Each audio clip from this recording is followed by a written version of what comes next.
Bugun sizlar bilan Kottobonlar rayoni, ya'ni Yakkasaroy Sho'torustaveli ko'chasida joylashgan John Tower haqida gaplashamiz. Bizning manzil Rossiya gostitsasidan Kiyevurishda, Bobur Perekroskasiga yetmasdan Tafakkur 47 da joylashgan. John Tower mehmonxonasida 45 ta xonalar mavjud. Narxlar esa 250 mingdan boshlab 400 minggacha bor.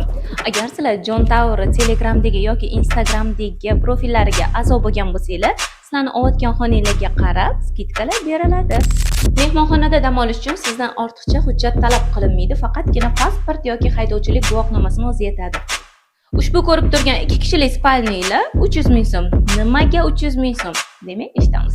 300 ming so'm evaziga 2 kishilik spalniya, konditsioner, xolodilnik, salqin ichimliklar uchun va televizor. Maza qilib televizorda bu narsa ko'rib hordiq chiqarasiz.